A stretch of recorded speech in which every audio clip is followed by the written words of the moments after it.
In this case, you're going to see what's probably the most unique application of Vertise Flow, one that certainly didn't occur to me when I first got my hands on the product, and that its ability to be used as a ceramic repair material. So as you can see here, we've got a couple crowns that I placed a couple of years ago, and tooth number 9 has chipped. The mesial and incisal angle has fractured off the porcelain, and this is always a tricky one, isn't it? Should we replace it? Should we repair it? This was only 2 years old, and I felt like I owed the patient a repair attempt to try to do it. But I've never felt great about placing composite on porcelain before, and that's changed now with the introduction of Vertise Flow. So I roughened up the porcelain with a medium grit burr, and then we're placing the Vertise Flow directly onto the ceramic material, and then we're using a paintbrush to thin it and to smear it and agitate it for 15 to 20 seconds into the ceramic surface. So let's step back for a moment and think about what we're doing here. There's no need for hydrofluoric etch anymore. Hydrofluoric etch is very dangerous. I know we all get a little bit nervous when we use it in the mouth. God forbid we get it on some soft tissue, we get it on the patient's tongue. The patient swallows it. Even when your assistant is rinsing it off, you're kind of holding your breath, hoping that the hydrofluoric acid doesn't go anywhere it's not supposed to go. We know phosphoric acid is relatively safe in the mouth, but hydrofluoric acid, we're talking about pool acid now, and if it can etch ceramic material, imagine what can it do to your patient's soft tissue. So the fact that Vertise Flow bonds directly to ceramic material without having to use hydrofluoric acid etch and without having to use a silane primer is a huge step forward, and one that frankly I was a little skeptical about in the beginning, but I've been proven wrong since I've used this material to repair ceramic surfaces such as this one. So with the first application of the Vertise Flow, we use the enclosed paintbrush to smear it over the ceramic surface that I've roughened up, and we just kind of agitate it for about 15 to 20 seconds.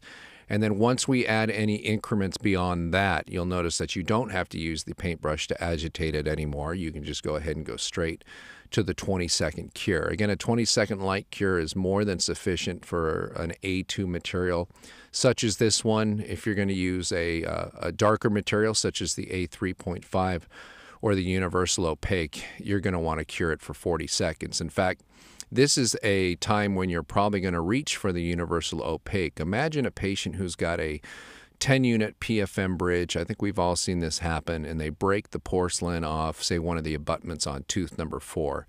And it's usually in the gingival third where they will lose the ceramic material and the metal will be exposed. And that's always a problem to go in and try to fix that. And again, this is one of the neat things about the Vertise Flow is that it will bond to the metal and bond to the ceramic as well without hydrofluoric acid and without any silane. So when you're repairing a PFM bridge like that, you're just going to roughen up the ceramic material, you're going to roughen up the metal either with sandblasting or with a burr, and then you're going to place the Vertise Flow directly onto the metal and directly onto the ceramic material. Now, we don't want the metal framework from the PFM to show through the Vertise Flow, so that's where we're going to use the universal opaque, is on top of the metal, and cure that for 40 seconds.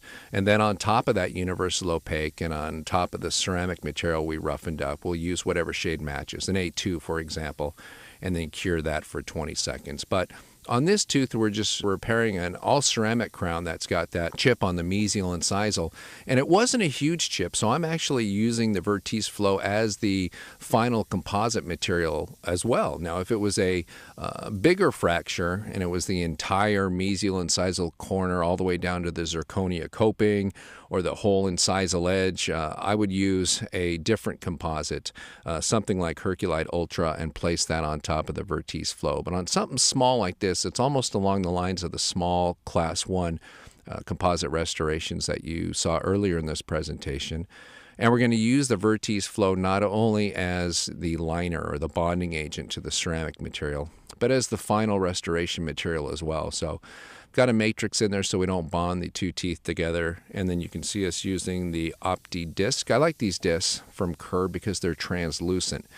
And it's really the only disc I can think of, a finishing disc, that you can see through. So as you place it on the tooth, you can actually see what you're doing through the disc, and it's a neat advantage. And they're super thin as well. So we go in and just polish this. So this entire repair has been done with the Vertise flow. So it is bonded to the ceramic material, and then I added another layer or two to make the entire restoration from porcelain out to the incisal edge out of the same Vertise flow. And you can see we get a nice look there with that A2, but Kerr's research that I've seen on this, I was impressed by the high bond strengths of the Vertise flow to the ceramic material, and allowing us to get rid of the etch and the silane is fantastic. And you can see that small mesial incisal chip, and look how nice that looks in the after photo without any hydrofluoric acid or any silane.